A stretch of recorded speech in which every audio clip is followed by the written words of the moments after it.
de Prensa con Gustavo Alegret.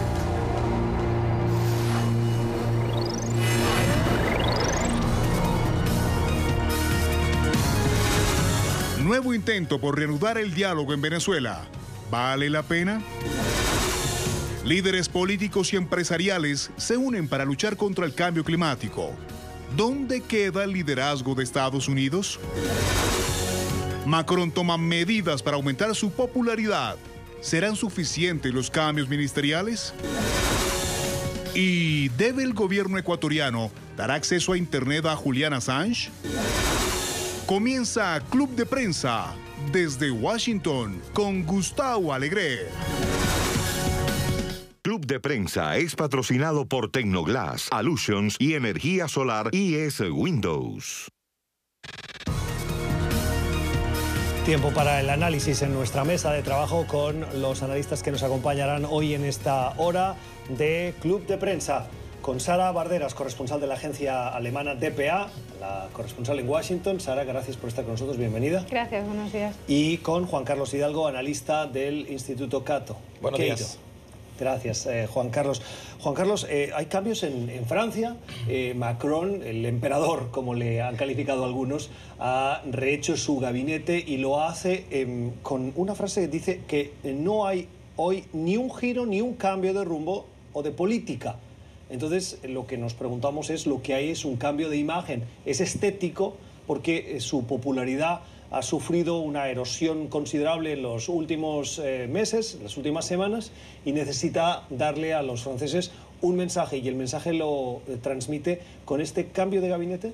Bueno, Macron tuvo un verano bastante malo, su popularidad se vino abajo, le renunciaron 2 ministros importantes, el último fue el ministro del Interior, que fue uno de sus principales aliados, y no solo renunció, sino que salió diciendo que no compartía el tipo de liderazgo de Macron, básicamente golpeándolo.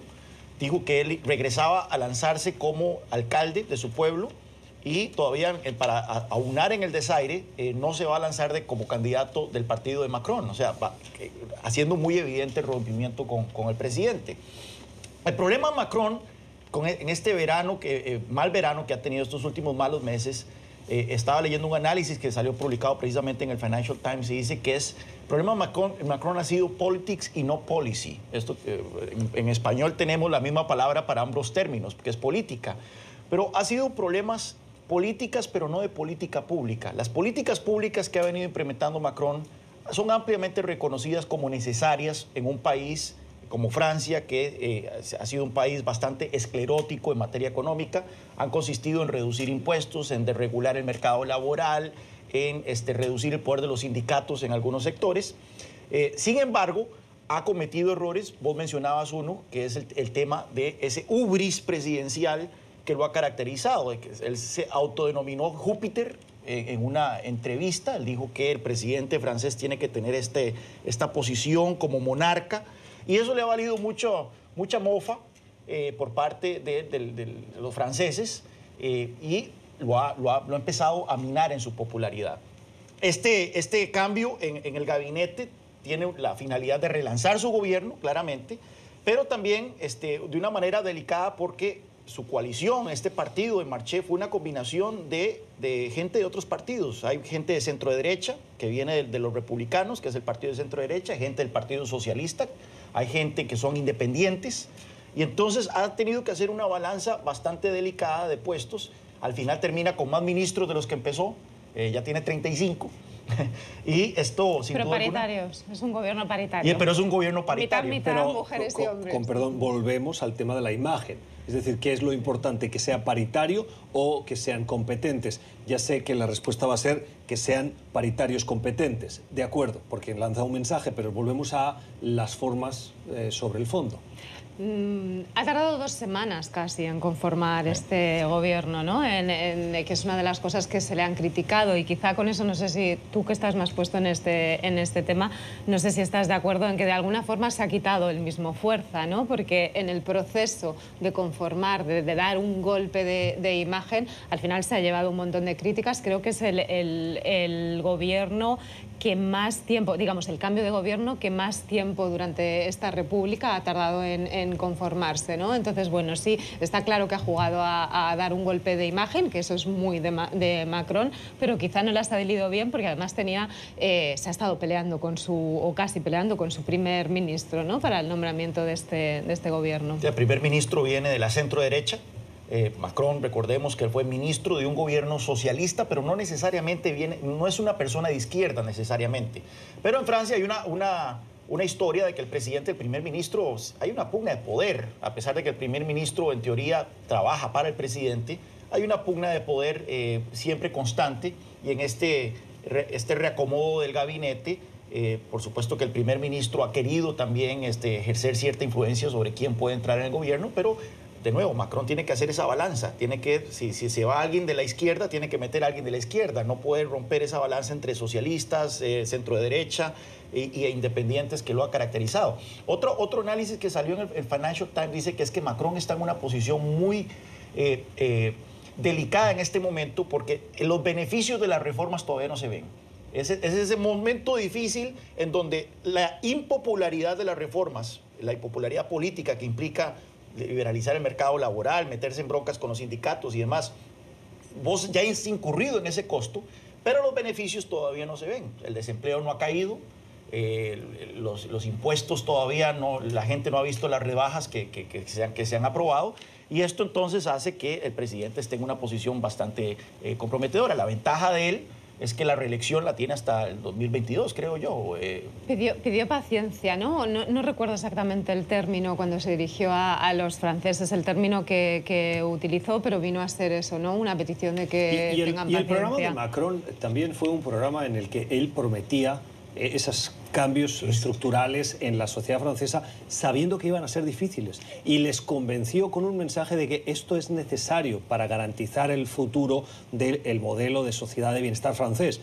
Sabía que le venían estos problemas y lo que me pregunto es hasta qué punto él se ha autoinfligido más pena, más castigo, con problemas como la autodenominación de Júpiter, como el uso de gastos para maquillaje, cuando pues, a todas luces en una sociedad en la que se están aplicando recortes, ese tipo de cuestiones que pueden ser más banales, pues claro, sientan mal y son otra vez gestos. Han sido autogoles políticos. O sea, la caída en su popularidad no se debe tanto al costo de las reformas, a la impopularidad de las reformas, porque como vos mencionás, él fue electo prometiendo eso. Yo acabo de terminar una biografía de Macron, de Sophie Petter, que es la corresponsal en jefe de The Economist en París, y ella señala muy bien de que en Francia había una dinámica, y es que la clase política le tenía pavor a la palabra reformas, o sea, no hablaba de reformas, pero cuando llegaba al gobierno intentaba hacer reformas por debajo, por la puerta de atrás, y eso generaba protestas porque la gente decía, un momento, nosotros no votamos por esas reformas. Macron llegó y rompió con esa dinámica, y en la campaña él dijo, vamos a hacer esto, y si ustedes votan por mí, yo voy a tener un mandato electoral para hacer estas cosas. Y así fue como ocurrió. Entonces, él rompió con esa dinámica, ese inmovilismo, que es como el término que utiliza Sophie Petter en su libro.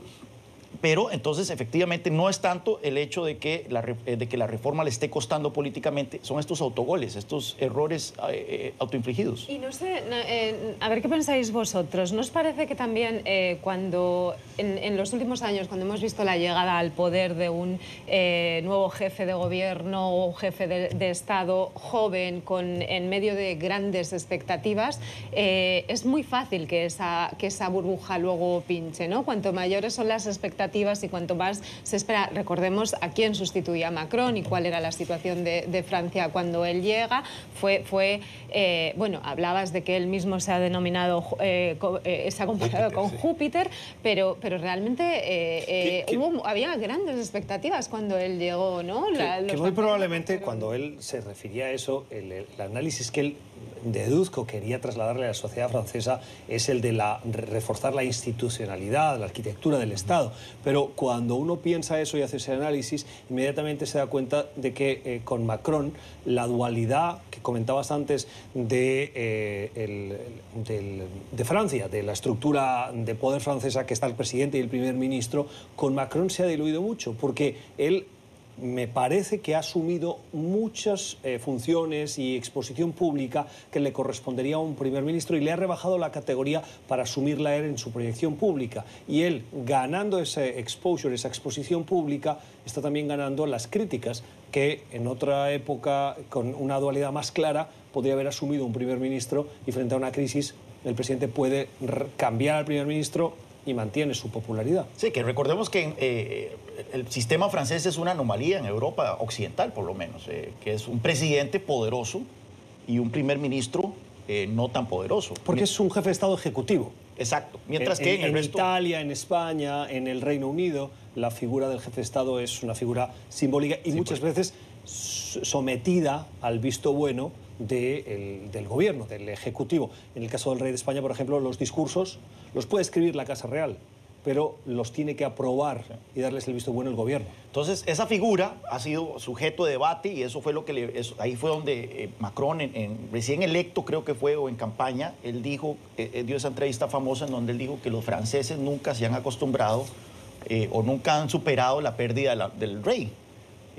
Y que el presidente tiene que venir a llenar ese vacío del jefe de Estado, de esa figura real, y por eso se debe constituirse en un Júpiter que esté por encima de la República. Algo por el estilo fue lo que dijo y eso fue lo que le ha valido tanta mofa porque básicamente él dijo el presidente tiene que servir esta función no solo ejecutiva, sino también ceremonial, que lo pone por encima de las instituciones. Yo creo que los franceses han tenido presidentes de presidente. Charles de Gaulle fue el que vino a simbolizar ese presidente ejecutivo, pero también simbólico. Claro, pero tras una época muy tumultuosa de Europa. Muy tumultuosa. Tras dos guerras mundiales que afectaron al corazón de Francia. Pero veamos los antecesores, predecesores de Macron. Por un lado, Sarkozy tuvo reacciones muy negativas porque fue un presidente hiperactivo y a los franceses no les gustaba eso, querían un presidente más... Yo creo que los franceses nunca están contentos con nada. Nunca están contentos con nada, pero ellos querían como un presidente más regal, ¿verdad? Como un presidente que no fuera tan hiperactivo. Luego vino Hollande y dijo, yo voy a ser un presidente normal. Resultó ser demasiado normal. Ellos querían un presidente con una estatura diferente, nuevamente, bajo la luz de lo que fue de Gaulle. Ahora llega Macron, que viendo lo que le pasó a sus dos predecesores, trató entonces de moldear la presidencia francesa nuevamente en el espíritu de Gaulle, pero también le ha valido mofa, vos tenés razón, o sea, los franceses nunca están contentos. ¿Añoran los franceses la monarquía, a pesar de sentirse orgullosos de ser república? Bueno, yo creo que ellos enfatizan mucho el tema de la república, ¿verdad? A mí me llama mucho la atención porque uno va por París o Francia y todo hace referencias a la república, ellos se hablan los hijos de la república. Así que, pero llama la atención entonces esa ironía de que al parecer es una discusión que se tiene en los círculos políticos de que la figura del rey es una figura que dejó un vacío. Cuando vemos el tiempo que le queda a Macron en el gobierno, y mencionabas ahora que se encuentra en la dicotomía de haber aplicado reformas que son estructurales, fundamentales, pero que no le están dando beneficios a corto plazo, y en general la política siempre busca el rédito inmediato para poderlo vender. No hay que ir muy lejos de este estudio para darse cuenta de determinados comportamientos políticos. ¿Va a tener tiempo Macron de sacarle rédito a esas reformas para decirle a los franceses, aquí está lo que les prometí, a pesar de lo que hemos sufrido, ha valido la pena? Sí, nuevamente, su reelección es hasta el 2022. Viene con una nueva ola de reformas. O sea, esto no es que ya el primer año ya fue, no, ahora vienen con una nueva ola de reformas. Y es de esperar que la economía francesa empiece a dar muestras. Recordemos que tiene una mayoría absoluta en el Parlamento, en la Asamblea Nacional. No debe enfrentar entonces mayores problemas de pasar su agenda legislativa. El problema siempre en Francia nunca ha sido tanto eso, sino la calle, las protestas que puede enfrentar. Yo creo que todavía tiene tiempo, ¿no?, para ganar momentum, que se dice ahora, ¿no? Estamos muy lejos de las elecciones, las reformas pueden dar resultado y bueno, eso puede al final darle réditos o no. Todo va a depender, yo creo, de lo que ocurra en el año y medio anterior a los comicios, ¿no? Y hay un factor interesante y es la posición. El Partido Socialista está diezmado al punto que en las encuestas para las elecciones europeas parece que ni siquiera va a llegar al umbral del 5% para entrar al Parlamento Europeo. Y es el otro gran pilar francés. Sí, el Partido Socialista. Y el otro es los republicanos, la derecha, la centro-derecha, que ahora se está volviendo extrema derecha. Tienen un líder que ha empezado a coquetear, tratando de robarle el voto a Marine Le Pen, ha empezado a coquetear con un discurso antimigrante, xenófobo. Entonces le están dejando el centro, es única y exclusivamente a Macron. Pero esas tendencias no son exclusivas de Francia. En España está pasando lo mismo, el surgimiento de un partido que hasta ahora era minoritario y una anomalía como era Vox, porque la extrema derecha en española estaba incluida o incorporada dentro del gran partido de centro-derecha, que era el Partido Popular, y ahora el Partido Popular se enfrenta a, por un lado, la pérdida de votos que se van a Ciudadanos con una agenda reformista y nacionalista española, y por el otro, de la extrema derecha de Vox. Y lo que ha conseguido Vox es que esos dos grandes partidos, Ciudadanos y el Partido Popular, se escoren a la derecha, están dejando el centro huérfano. Pero todavía yo creo que es pronto para analizar Vox. Yo todavía no me atrevo demasiado a ver. No sé si hemos hecho mucho más ruido en las redes sociales, la prensa española. Pero en Baviera pasó lo mismo este fin de semana. Con el surgimiento y la entrada con... Sí, no, lo que pasa es que el problema de la extrema derecha alemana es distinto y viene de más atrás. Hemos visto extrema derecha alemana entrando en parlamentos regionales desde hace... Cuando yo vivía en Alemania ya había extrema derecha metida en los parlamentos regionales, y os estoy hablando del año 2099 o 2000, quiero decir, es otra cosa la extrema... O sea, o ha sido otro Pero proceso ¿no crees que lo que político impulsa el voto de los partidos de extrema derecha tienen la tilde del populismo en cualquiera de los casos? Sí, pero digo, en el caso de España yo creo que con Vox todavía es pronto para ver cuál va a ser realmente la importancia que va a tener, porque es cierto que en las últimas semanas lo hemos visto continuamente en la prensa, en Twitter. Los periodistas españoles que cubren política han estado dedicando un montón de espacio a Vox, pero vamos a ver si realmente tiene ese empuje o si solo lo estamos construyendo. Claro, pero eso sería el análisis en cuanto al voto que consigue cautivar, pero a la deriva ideológica a la que puede arrastrar a partidos que eran de centro-derecha, eso bueno, el PP, es una evidencia. El PP siempre ha tenido una extrema derecha dentro. O sea, quiero decir, al final, que salga del PP y se llame Vox o no, viene a ser lo mismo. Quiero decir, en España ha habido una extrema derecha minoritaria, eso es cierto, hasta ahora, ¿no? Por un lado, durante años había analistas políticos o politólogos que decían que era buena la existencia del PP, que era como un gran partido de la derecha en el que se incluía desde la extrema derecha hasta el centro, porque evitaba que en España se produjeran episodios como los que vimos con la extrema derecha en Francia, de la que hablábamos hace un momento, o en Alemania, ¿no? Lo que pasa que el panorama político, el sistema español político está cambiando en los últimos años. Los dos grandes partidos ya no están solos, están surgiendo partidos que les hacen sombra por distintos flancos. Entonces yo creo que es ahí donde tenemos pero una extrema derecha en España siempre hemos tenido. Yo no he seguido el fenómeno de Vox, he empezado a ver referencias, pero no me he metido a ver exactamente qué es lo que están proponiendo, pero si nosotros vemos los otros partidos de extrema derecha en Europa, desde los Sweden Democrats, ¿verdad? Los demócratas suecos, pasando por el partido de la Liga del Norte en Italia, el Rally Nacional, como es ahora el nuevo nombre del partido de Marine Le Pen en Francia, la Alternativa por Alemania en Alemania. Vemos ese denominador común, es un voto, son partidos anti-inmigración, escépticos de la Unión Europea, a veces hasta hostiles a la Unión Europea, y populismo económico. Vos mencionabas, si siempre se le puede poner el título de populistas a los partidos de extrema derecha. Efectivamente, es un populismo económico que es interesante. No son partidos liberales en lo absoluto en lo económico, son partidos que promueven la defensa más bien del estado de bienestar para los nacionales, y es ahí donde salen ellos, se presentan como los verdaderos defensores del estado de bienestar europeo, que según ellos está bajo amenaza por las fuerzas de la globalización y por la llegada de inmigrantes a los países. Y aquí hay un paralelismo en algunos puntos con las políticas propuestas por el presidente Trump en Estados Unidos, que sin ser extrema derecha, lógicamente, y esto hay que dejarlo claro, sí que promueve unas determinadas políticas que buscan más decirle a los nacionales que tienen preferencia por delante de los inmigrantes, en un país donde esa dualidad de modelo pues está profundamente dividida.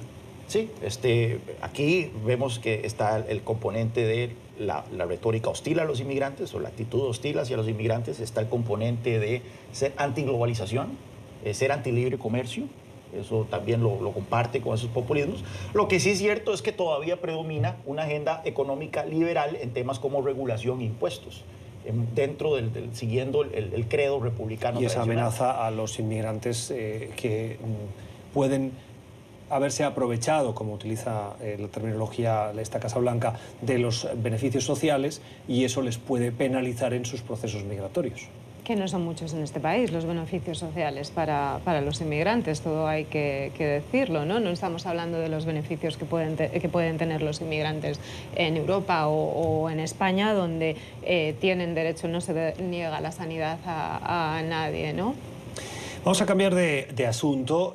Sara, el 16 de octubre del año 98, el mundo se despertaba con el arresto de Augusto Pinochet.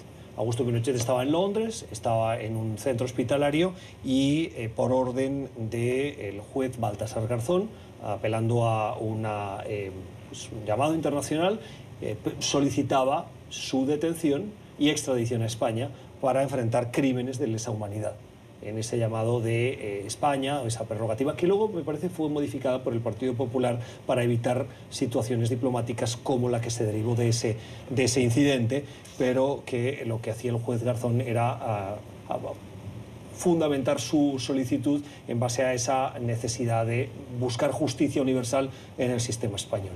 ¿Qué lecciones quedan de esa detención para el sistema internacional de justicia? Marcó, bueno, voy a repetir algo que se está diciendo estos días, pero es que creo que es necesario repetirlo, marcó un antes y un después, ¿no? Es cierto que Pinochet finalmente no fue extraditado a España, que fue devuelto a Chile, eso sí, pasó más de 500 días en Londres sin saber qué iba a ser de él.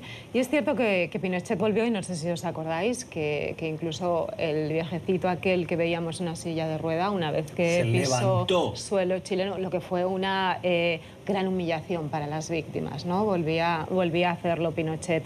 Pero bueno, el caso es que a partir de Garzón, Pinochet, Londres, los dictadores, los genocidas supieron que si salían de sus países podía darse el caso de que les ocurriera lo que a Pinochet, ¿no? Y a partir de ahí yo creo que se empezó a tomar en el mundo en serio el principio de justicia universal, que nace de alguna forma tras el Holocausto, ¿no? Cuando se considera que los crímenes que determinados crímenes no son crímenes solo contra una minoría, son crímenes contra todos nosotros, contra la humanidad.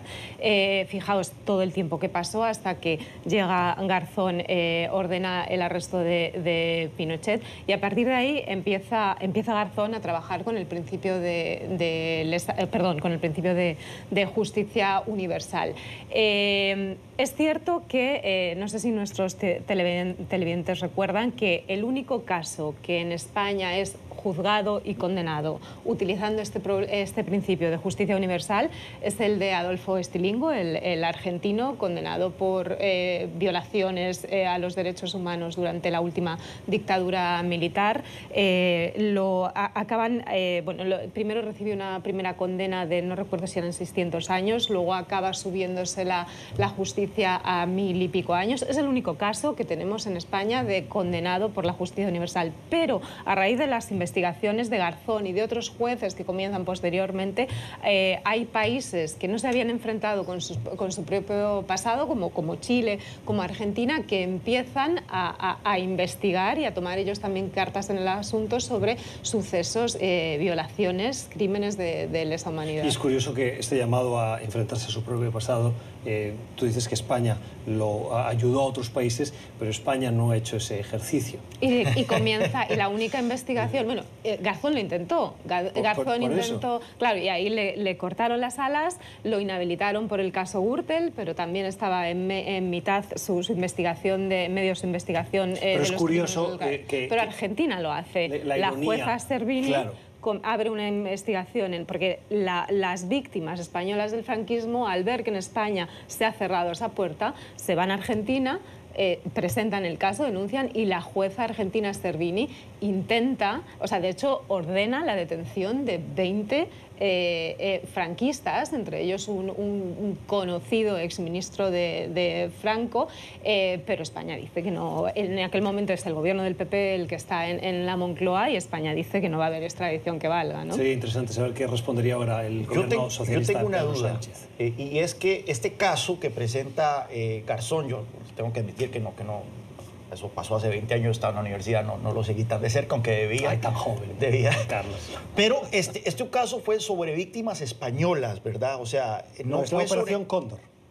No, pero fueron por víctimas españolas de la Operación Cóndor. Lo que pasa que inicialmente el principio de justicia universal, tal y como estaba la legislación española, permitía la persecución de todos los crímenes de lesa humanidad que no estén siendo permitidos, como dice el propio principio, no estén siendo permitidos, perseguidos, perdón, en los países en los que se cometieron, ¿no? España en esos momentos y posteriormente tenía la capacidad para perseguir todo crimen de lesa humanidad de este tipo. Lo que ocurre es que en el año 2014, con el gobierno del PP en mayoría, ese principio se anuló, se cambió la legislación. Con mayoría absoluta en el Parlamento, cámbiala y hacen una legislación totalmente descafeinada que prácticamente reduce a poder perseguir solo los crímenes cometidos contra españoles y por españoles. Claro. Pero también es cierto, hay que recordar que en el año 2009 es el gobierno socialista de Zapatero el primero que hace una reforma de esa justicia universal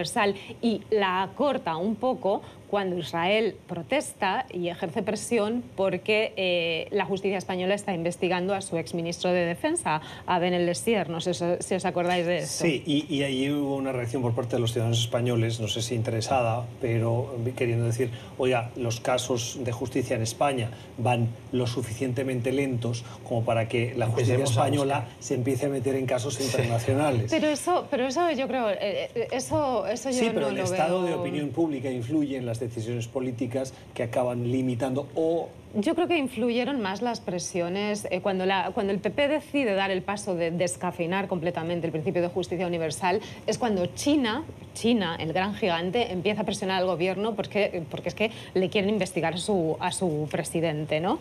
Y eso es lo que está detrás del recorte, ¿no? Sí, no, aquí el otro día hablábamos de por qué es tan difícil sacar a ciertos dictadores del poder, ¿verdad? Como Maduro, como Ortega, y es que estos precedentes han venido limitando la posibilidad que tienen estas figuras de haber salido del poder y disfrutar de una vida cómoda, impune en el extranjero. Cada vez más existen estos precedentes, está la Corte Internacional también, ¿verdad?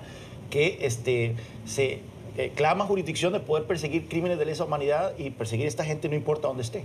No, pero siempre y cuando los países hayan suscrito. Exacto. Y hayan... O sea, tú tienes que haber suscrito el Estatuto de Roma y haberlo ratificado para que la Corte sea efectiva, ¿no? O sea, quiero decir, Estados Unidos no suscribió, no ratificó ese estatuto, con lo cual a Estados Unidos no se le puede perseguir. Pero bueno, está bien, es un paso y es importante que tengamos una Corte como la Corte Penal Internacional por todas estas injerencias que hemos visto del poder político en el poder judicial, ¿no? Porque siempre va a haber un partido popular o un partido socialista que ante las presiones de Israel, de China y de Estados Unidos, que también estaban investigando la muerte de un camarógrafo español en Irak durante la invasión de Irak, pues siempre está la posibilidad de que presionen y los gobiernos decidan por intereses reducir esos principios. 20 años de la detención de Pinochet, del arresto de Pinochet en Londres, lo conversamos aquí con las consecuencias, con Sara Barderas y con Juan Carlos Hidalgo. Ya regresamos.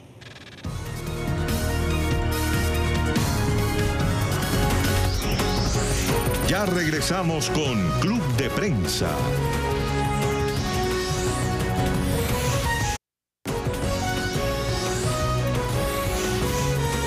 Continuamos con Club de Prensa. Seguimos en Club de Prensa, en nuestra mesa de trabajo con Juan Carlos Hidalgo y con Sara Barderas. Saben Señores, señora, que hay un nuevo intento de forzar el diálogo de la oposición y el gobierno para buscarle soluciones a la conocida crisis política, económica y humanitaria por la que atraviesa Venezuela.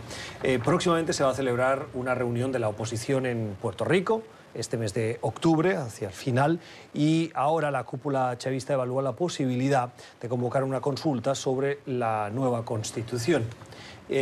Hay muchas voces que son muy críticas con el diálogo y creen que la única respuesta que hay que darle al gobierno de Nicolás Maduro es el de las sanciones, el de la puerta cerrada y el del puño cerrado. Es comprensible y, por otro lado, es recomendable esa cerrazón de no apostar por el diálogo porque ya se ha aprobado y no da ningún tipo de resultados, Juan Carlos. Se ha aprobado una y otra vez y el resultado siempre es lo mismo. Estamos ante una narcodictadura que no le interesa de repente, o sea, ¿cuál es el escenario de una negociación con la oposición? Sería que de repente la dictadura venezolana acuerde un proceso de transición a la democracia. Eso es lo único que se puede aceptar, que haya un proceso de elecciones libres, elecciones con un Consejo Nacional Electoral que sea independiente, elecciones en donde haya un registro electoral que no esté manipulado y viciado como el actual registro, donde hay cientos de miles de muertos en el registro, decenas de miles de personas de más de 100 años y demás. Ese es el único escenario posible que es aceptable.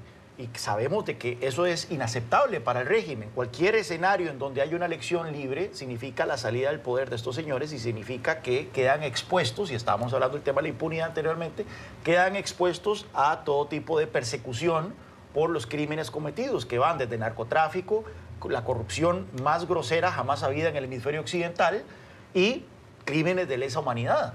Entonces, yo no veo cuál es el escenario posible en donde sentarse a negociar con estos señores, con los de la dictadura de Maduro, va a generar ese resultado esperado. ¿No condena eso a Venezuela a una situación por la que lleva décadas pasando Cuba, es decir, con un bloqueo en el que el gobierno se ha institucionalizado, ha copado todas las áreas de expresión, de desarrollo, de crecimiento y ha condenado a la economía a un futuro bastante incierto? Sí, bueno, eso es lo que la dictadura ha condenado a Venezuela. Esto no es culpa de los extranjeros. Claro, pero cerrándola al diálogo, ¿no contribuyes a ese efecto? Los únicos que han hecho que el diálogo sea inviable es la dictadura. No es la oposición. La oposición más bien ha pecado ingenua. Si algo se le puede criticar a la oposición es haber aceptado una y otra vez sentarse a negociarse mientras era encarcelada, mientras sus líderes eran asesinados, mientras sus líderes eran expulsados del país. Así que yo creo que ya eso se ha intentado por años y no ha funcionado. Yo estoy de acuerdo con Juan Carlos en que Venezuela necesita unas elecciones democráticas, libres, con observación internacional y un giro. Lo que no estoy tan segura es que podamos llegar a ellas sin hablar con Maduro. Es cierto que el diálogo se ha intentado, pero yo creo que quizá en este momento este diálogo pudiera tener mayores resultados. Ahora mismo Maduro yo creo que está en el momento de mayor presión que hemos visto sobre él. Tenemos no solo las sanciones de Estados Unidos, que abarcan a más de 50 funcionarios, incluido el propio Maduro, su mujer. Hemos tenido 3 rondas de sanciones financieras también contra él. La Unión Europea ha impuesto sus propias sanciones. 6 países el mes pasado pidieron a la Corte Penal Internacional, de la que hablábamos antes y de la cual Venezuela es signataria y ha ratificado, le pidieron una investigación sobre los posibles crímenes de humanidad cometidos allí. El Consejo de Derechos Humanos de la ONU se pronunció y le pidió que abriera el país a ayuda para la crisis humanitaria que se está viviendo. El propio Maduro está en una posición, o sea, tiene la economía asfixiada, pero cada vez la financiación no la consigue, le resulta cada vez más difícil. Entonces, presión hay sobre él. Y, a ver, la única... Yo solo veo, de los escenarios de los que se ha estado hablando, por un lado está el diálogo, por otro lado está el golpe militar interno, que también se ha estado hablando de eso, y por otro lado está la intervención armada de terceros. Yo creo que la violencia, las intervenciones armadas no solucionan gran cosa. Y en algún momento, o sea, si queremos que este señor se vaya, en algún momento habrá que hablar con este señor para que se vaya, y si lo atrincheramos a alguien atrincherado que no tiene salida, es difícil que deje el poder que lo está protegiendo frente a ello, ¿no? Sí, pero yo me pregunto hasta qué punto tenemos que llegar. Estamos hablando de una crisis humanitaria jamás vista en el hemisferio occidental. Sí. Pero no hay visos hasta la fecha, por muy profunda que sea la crisis, que nadie lo duda, no hay visos de división dentro del chavismo, ni de posibilidad de salida de Maduro de manera voluntaria. Sí hay divisiones dentro del chavismo. El problema es que el chavismo muchas veces es descrito como un nido de alacranes. La cuestión es que los une el instinto de supervivencia, nuevamente. Ellos saben de que si por algún motivo se pone en riesgo la continuidad del régimen, están expuestos a ser extraditados a Estados Unidos por narcotráfico, a ser procesados por crímenes de lesa humanidad. O sea, el futuro es muy oscuro para ellos si no están en el poder. Eso los mantiene ahí. Pero yo creo que si Maduro es vulnerable por las fuerzas mismas dentro del chavismo. Si ocurre algún tipo de golpe, algún tipo de movimiento dentro de las Fuerzas Armadas, no es para restaurar la democracia, es para quitar a Maduro y poner alguna otra figura que brinde un poco más de estabilidad al chavismo. ¿Qué nos garantiza que si ocurre ese golpe interno del que estamos hablando, quien asuma el poder no va a mantener a Venezuela en la misma situación en la que estamos? O sea, yo digo, solo un proceso democrático permite la reinstauración de la democracia, ¿no? Aquí no podemos obviar el elefante en el cuarto, que parece mentira, pero es Cuba. O sea, el apoyo que Cuba le da a Venezuela en materia de servicios de inteligencia y demás hace que una insurrección armada sea muy difícil. Las Fuerzas Armadas venezolanas están infiltradas por el G2 cubano y esto hace que cualquier tipo de coordinación para una insurrección sea rápidamente aplacada. En los últimos meses ha habido decenas de oficiales del ejército que han sido detenidos precisamente porque han sido revelados por los Tengo que ir al corte, pero les quiero pedir un comentario al respecto de la oposición. Hablamos siempre de Maduro, del gobierno madurista, de la implicación de Cuba, de Venezuela, pero cuando queremos a los ciudadanos convencerles de las bondades de una alternativa, lo que vemos es una oposición fragmentada. Muy fragmentada. Y ha sido precisamente una de las razones por las cuales se ha fragmentado, es por toda la lógica del diálogo. Hay gente que dice ya no más, ya basta ya, no se puede seguir negociando, mientras con otros que siguen negociando. Y esto hace que entonces dentro del mismo oposición haya recriminaciones, mientras unos se acusan de ser colaboracionistas, otros se acusan de ser radicales. Esto es Club de Prensa, conversando la actualidad con nuestros invitados en esta mesa de trabajo. Ya volvemos.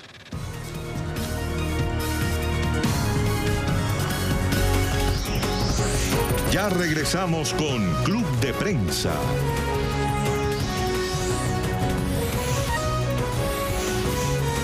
Continuamos con Club de Prensa. Seguimos en el Club de Prensa, en esta mesa de trabajo. Saben que el cambio climático es una realidad. Los negacionistas y los partidos o los gobiernos que no comulgan mucho con la idea del cambio climático, la primera reacción que buscan o que tienen es la de decir que no existe, que forma parte de los ciclos naturales del clima, y cuando la evidencia empieza a ser tan abrumadora, la siguiente pregunta es, bueno, pero no está demostrada la implicación humana. Por lo tanto, esto lo decía el presidente Trump este pasado fin de semana cuando le preguntaban por el cambio climático. Su respuesta fue, bueno, pero tal como se calienta se puede volver a enfriar en un ciclo natural, como aceptando que el comportamiento del hombre puede haber influido de alguna manera, pero que tiene sus regulaciones. Un senador tan conocido como Marco Rubio decía que puede aceptar que el comportamiento humano, y lo decía también este fin de semana, tenga alguna implicación, pero no se conoce el porcentaje y, por lo tanto, decía textualmente, no voy a poner en riesgo la economía o los puestos de trabajo. La Organización de Naciones Unidas, avalada por la comunidad internacional de científicos, ha puesto en marcha una comisión sobre la adaptación que está produciendo el cambio climático, a la cual se han sumado, sin duda, 17 países, entre los cuales están los que más afectan por su industria, por su población, al cambio climático, que están, por ejemplo, China, India, África del Sur, Suráfrica, perdón, Indonesia, además de Canadá y el Reino Unido, entre otros. Estados Unidos sigue siendo el gran ausente. ¿Es posible hacerle frente al cambio climático sin el liderazgo tradicional, al menos hasta la administración Trump, de Estados Unidos, Sara? Yo creo que no. Estados Unidos, la semana pasada estuvimos hablando de este tema también aquí en esta mesa. Estados Unidos es la primera economía mundial y es el segundo emisor de gases de efecto invernadero, ¿no? Entonces, ¿cómo vamos a afrontar el cambio climático sin tener a Estados Unidos, ¿no? Ban Ki-moon, ayer o antes de ayer, hablabas de esta comisión que se ha creado, la Comisión Global de Adaptación. Ban Ki-moon criticó abiertamente a Trump el otro día, diciendo que Trump había roto el consenso en la lucha contra el cambio climático que se había alcanzado, ¿no? Y dijo algo así como que había roto el nivel de solidaridad entre los países para luchar por un objetivo común, ¿no? Entonces, bueno, me parece muy difícil. La buena noticia, o entrecomillada, es que aunque Trump denunció el acuerdo de París, es decir, inició el proceso para salirse de él, la salida de Estados Unidos de los acuerdos de París no se va a hacer efectiva hasta después de las siguientes elecciones, creo, sí, ¿no? Es 2020, ¿no? O sea, el mismo año de las elecciones, con lo cual a lo mejor para entonces podemos tener a un jefe de Estado que decida volver a ese consenso y a esa lucha. Es interesante ahora que estabas hablando de la ciencia detrás del cambio climático, porque es un tema fascinante y donde no es blanco y negro. Es un tema muy complejo que lamentablemente ha sido secuestrado por los extremos. Están los negacionistas, que efectivamente hasta niegan que haya cambio climático o niegan que el hombre tenga participación alguna, y otros que achacan absolutamente todo el cambio climático a el ser humano, lo cual tampoco es cierto. El aumento moderno en las temperaturas que estamos experimentando empezó aproximadamente en 1870, 1880 y se hizo evidente hasta la Segunda Guerra Mundial aproximadamente. Ese aumento de las temperaturas que ocurrió pre-Segunda Guerra Mundial no es achacable al ser humano, puesto que la concentración de gases de efecto invernadero que había hasta esas fechas no era lo suficiente para explicar el aumento de la temperatura que estaba ocurriendo. Una de las grandes incógnitas del tema del cambio climático es el enfriamiento global que empezó a ocurrir a partir de los 40 hasta 1975 aproximadamente. Los científicos no logran explicar por qué la temperatura global empezó a disminuir muy ligeramente en momentos en que había una gran concentración de gases de efecto invernadero que empezó a ocurrir después de la Segunda Guerra Mundial y con toda la reactivación económica que hubo alrededor del mundo. A partir de 1975 es cuando vemos que el cambio climático se vuelve a disparar y ese periodo del 75 a la fecha, él es el que sí claramente es achacable a la concentración de gases de efecto invernadero, que es achacable al ser humano. La pregunta, y esto lo discutíamos el otro día aquí en el programa, la pregunta es cómo enfrentar el cambio climático. Bueno, esta nota del Guardian que salió hoy hace énfasis a que los gobiernos han venido invirtiendo mucho dinero a tratar de reducir la concentración de gases de efecto invernadero en la atmósfera con la esperanza de que eso va a disminuir las temperaturas globales.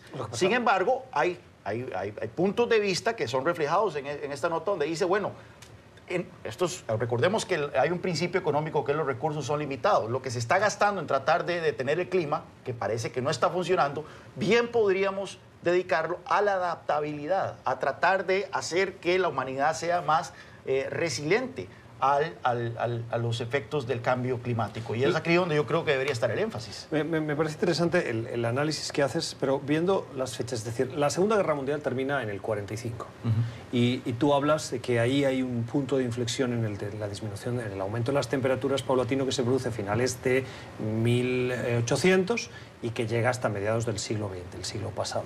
Claro, la reactivación económica y la recuperación de Europa, que estaba totalmente arrasada por la Guerra Mundial, las dos guerras, se produce en esa época. Y tú dices, a partir del 75 se dispara. El crecimiento y el desarrollo económico de los países más poblados del mundo, como China, como India, como Indonesia, se produce precisamente en la década de los 70. 80, sí. Sí, 70s, 80s. Y ahí es donde el cambio climático se dispara. Y uno de los principales países que contribuyen a la emisión de gases que afectan al cambio climático porque retienen el calor y contribuyen al incremento de la temperatura, son precisamente ellos. Es decir, el mundo podía soportar que Estados Unidos o Europa, tras las guerras mundiales, contribuyesen a la emisión de gases de efecto invernadero, pero es cuando se desarrollan otros países como China, como India o como Indonesia, que se suman a lo que están haciendo ya Europa y Estados Unidos, y ahí es cuando las temperaturas se disparan. Bueno, y ese es el meollo del asunto, porque esto ya entonces trasciende lo económico, trasciende lo científico y cae en el campo de lo político. Los países en desarrollo, como China, como la India, como Indonesia, dicen, bueno, nosotros también tenemos derecho a desarrollarnos. ¿Cómo es eso de que ahora nosotros tenemos que cargar con el costo de controlar nuestras emisiones cuando sabemos que, bueno, la vía para el desarrollo parte de quemar carbón, parte de tener fuentes baratas de energía que en este momento para muchos países son energías sucias? Y esto lo explicaba muy bien, recuerdo en una conversación, el presidente del Banco Interamericano de Desarrollo, que decía, oigan, los países de América Latina que tienen poblaciones pobres, una de las primeras cosas que se compran cuando tienen desarrollo económico es un vehículo. Un aire acondicionado. O un aire acondicionado, pero particularmente un vehículo. Y claro, ¿cómo les dices a esa población? No, oiga, apueste por la energía verde, no, coge el autobús. No, y dice, pero si toda la vida he tenido que caminar para ir a la escuela, para ir al trabajo, además distancias en condiciones no siempre agradables, afectadas por un clima hostil, por altas temperaturas, etcétera. Y ahora me va a decir usted que por el cambio climático, en la situación de pobreza en la que yo me encuentro, no tengo el acceso a un vehículo. Por eso seguramente es tan importante lo que decía Ban Ki-moon el otro día, ¿no? La conciencia de solidaridad y el consenso sobre el objetivo común, ¿no? Porque sí, es cierto, eso ocurre, pero al final la tierra es de todos y llegado el momento lo vamos a pagar todos. Es más, seguramente lo paguen más los países menos desarrollados que los más desarrollados, porque tendrán menos elementos para hacer frente a determinadas consecuencias del calentamiento global. Esto es Club de Prensa, nuestra mesa de trabajo, hoy con Sara Barderas y con Juan Carlos Hidalgo. Ya volvemos.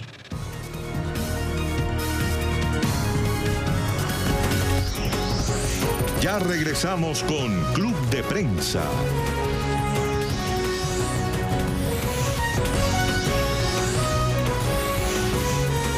Continuamos con Club de Prensa.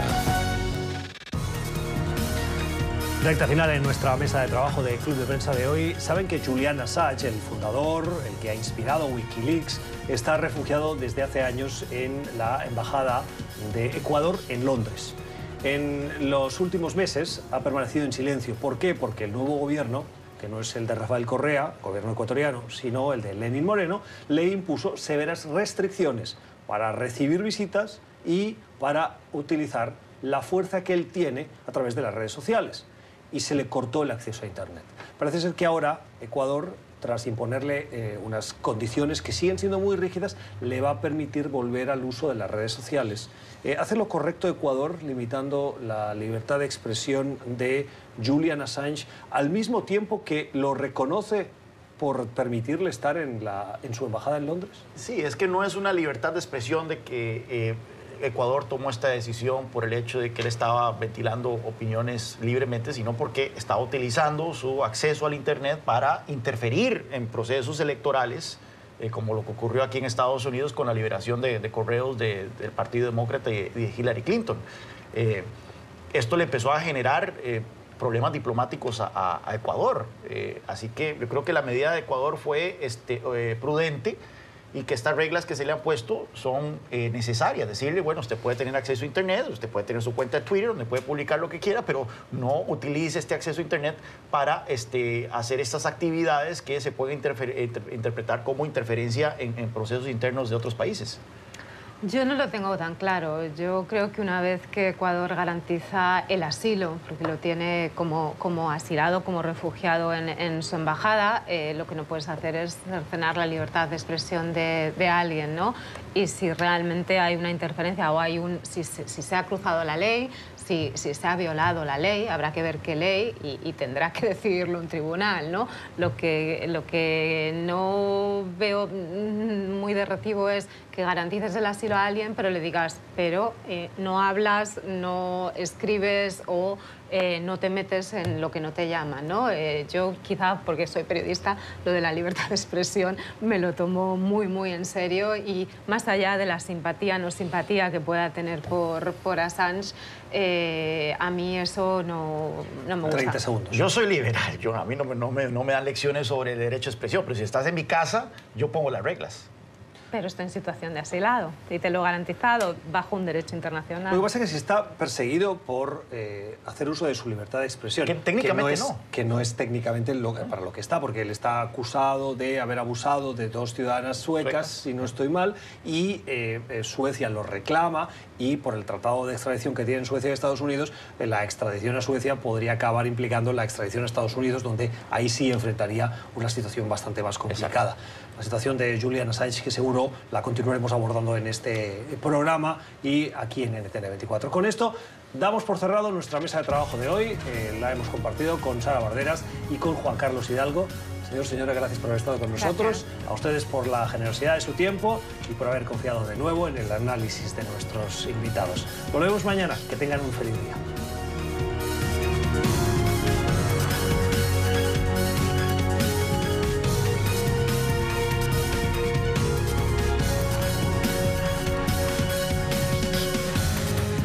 Club de Prensa es patrocinado por Tecnoglass, Alusions y Energía Solar IS Windows.